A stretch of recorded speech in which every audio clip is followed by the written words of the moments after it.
Hey guys, welcome back to the channel. If you're new here, my name is Ali. I'm a junior doctor working in Cambridge, and this is going to be a revival of the monthly favorite series where every month, and I'm going to commit to doing every month, I'm going to talk about some of the interesting things I've discovered or rediscovered that month. So in this episode, I'm going to be talking about a book, a blog post, a podcast episode, and a physical product, and I'll link everything in timestamps, so if you don't feel like watching this long rambly video, you can just skip to whatever timestamp most interests you.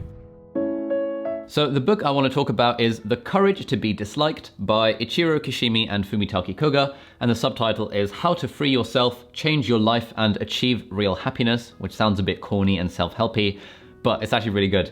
And basically, I'll just read you out a line from the back. It's using the theories of Alfred Adler, one of the three giants of 20th century psychology alongside Freud and Jung. A philosopher and a young man have a discussion. Their conversation reveals a profoundly liberating way of thinking, that by developing the courage to change and to ignore the limitations so frequently imposed upon us, it is possible to find happiness. And there's two interesting things there. Firstly, it's using the theories of Alfred Adler, who was pretty cool, and his theories are pretty legit in my opinion. And secondly, it's a philosopher and a young man having a discussion. And the cool thing about this book is that the whole book is written as a discussion between the philosopher and the youth.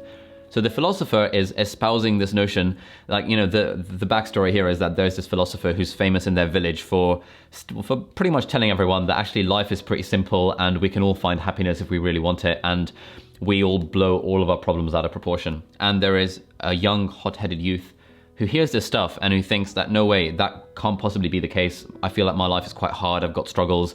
What do you know about my life? And he goes to the philosopher's house, and over the course of 5 different sessions with the philosopher, they have a back and forth where the youth is arguing about how life is hard and how he's got real problems and how he suffered childhood trauma and all this sort of stuff. And the philosopher is replying to him in a nice way, being like, you know, yeah, that's how you perceive it, but actually you could do it in this context instead. So I'll just read you out the first bit in the introduction. So there's like a bit of a youth. I want to ask you once again, you do believe that the world is in all ways a simple place? Philosopher says, yes, this world is astonishingly simple and life itself is too. Youth. So is this your idealistic argument or is it a workable theory? What I mean is, are you saying that any issues you or I face in life are simple too? Philosopher says, yes, of course. Youth. Alright then, but let me explain why I've come to visit you today. Firstly, I want to debate this with you until I'm satisfied, and then if possible, I want you to retract your theory. Philosopher says, haha. Youth. Because I've heard all about your reputation, the word is that there is an eccentric philosopher living here whose teachings and arguments are hard to ignore, namely that people can change, that the world is simple, and that everyone can be happy. That is the sort of thing I've heard, but I find that view totally unacceptable, so I wanted to confirm things for myself. If I find anything you say completely off, I'll point it out and then correct you, but will you find that annoying?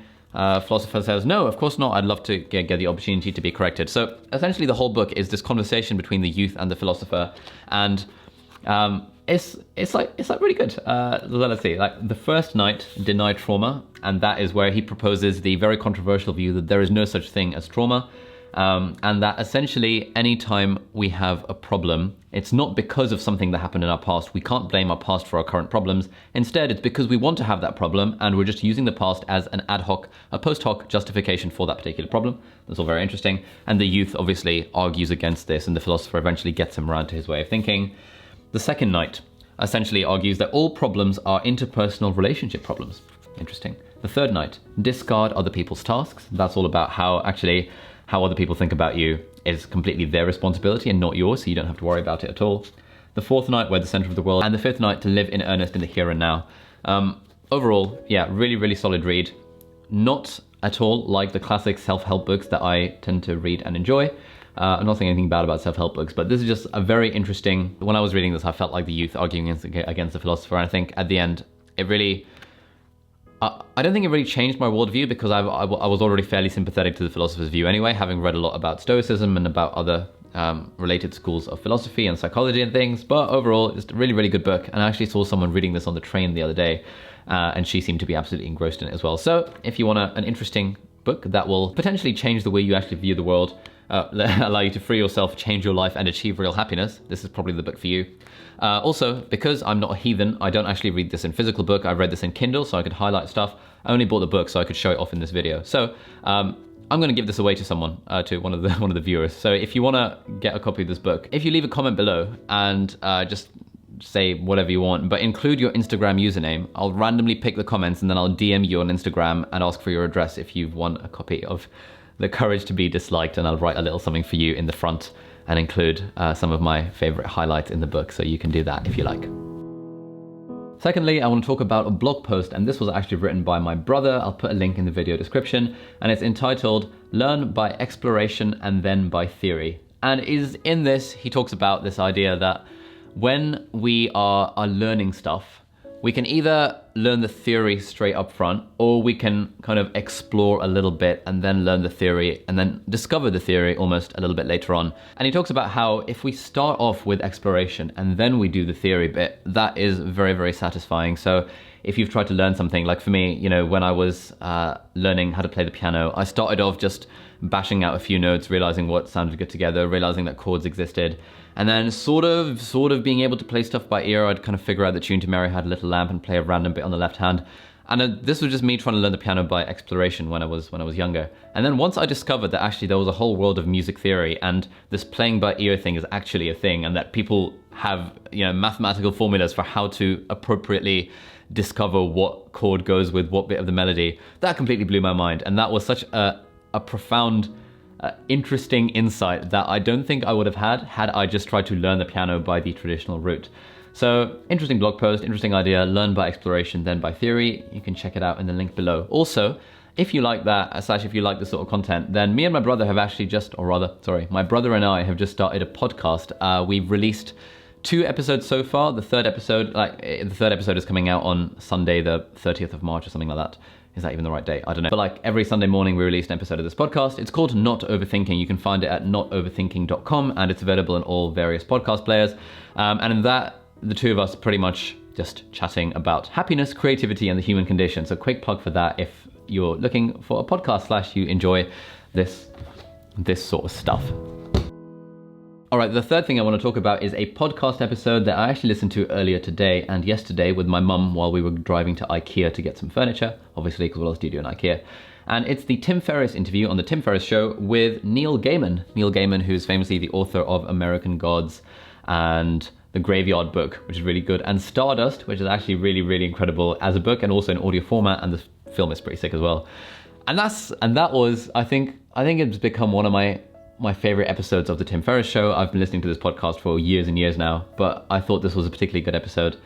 Firstly, because Neil Gaiman's voice is absolutely hypnotic and enchanting, and it's really, really nice. So when he narrates The Graveyard Book and Stardust, he's got such a beautiful way of speaking. So I tried to pick up some tips from his way of speaking in that as well. He also talks about his own personal rituals for getting down and writing a book. So, you know, the fountain pens he likes to use, the notebooks he likes to use. And I'm a real sucker for this sort of very specific, what sort of pen do you use advice? Even though, yeah, it doesn't really make any difference, and someone like Stephen King would argue that the pen that an author uses is completely irrelevant, I still think it's kind of nice to see what tools someone who is at the top of their game writing-wise is using.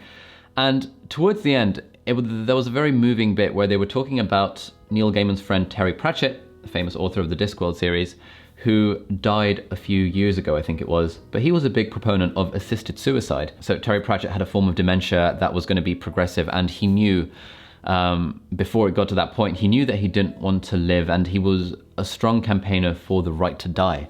And hearing Neil Gaiman talk about it, like, genuinely brought a tear to my eye. And he recommended the documentary that Terry Pratchett had released about assisted suicide. So that's something I'm definitely going to be watching, especially because as a medic, I definitely care about this topic. And I've actually done videos about assisted suicide and referenced Terry Pratchett's views in the past. That was interesting to listen to. And also on the podcast, they talked about a TV series that is being released soon called Good Omens. That's adapted from the book that Neil Gaiman and Terry Pratchett wrote together. So that is also has now become on my to-read list. So I might discuss that in next month's monthly favorite video. But yeah, just a really solid all-round conversation, Tim Ferriss and Neil Gaiman. The thing with like long form interview, I think overall the video was just over 90 minutes, is that it's really hard to say what it was actually about because they discussed so much stuff, and kind of describing it to you guys, it might seem that, oh, okay, cool, I've got everything I want by Ali's summary of it. But, you know, my summary does in absolutely no way does justice to the conversation. Please listen to it. I think you'll really enjoy. So that was the podcast that I really enjoyed this month. And finally, I want to talk about a physical product, and that is the oven. And earlier this month, or it might have been towards the end of last month, I discovered the oven as a concept, and it just blew my mind. Because, you know, the last 6 years of living at university, and even the last 6 months of living in this house as a proper adult, I haven't really used the oven to cook much stuff other than, you know, put an oven pizza in it, or, you know, occasionally cook one of those roast chicken things in it. But actually I realized that there's a whole world of oven cooking, and one of my friends recommended this book called like the one pan oven recipes or something like that I need to get. And that's all about how you can just put everything into one oven roasting tin thing, like veg and meat and whatever else you want, and you make a really good dish. So I used the oven to cook this like baked salmon with some veg, and it was like the healthiest thing I've ever eaten in my life, I think. But I really want to start using the oven much more to do meal prep and to live a healthier life. So I just wanted to mention that in this monthly favorites video, because yeah, the oven is an incredible invention, and if you haven't discovered the oven, then you might find it helpful. There's actually a recipe book called Fit Men Cook. Hold on, I'll get that in a sec. This one, Fit Men Cook by Kevin Curry. He's pretty hench.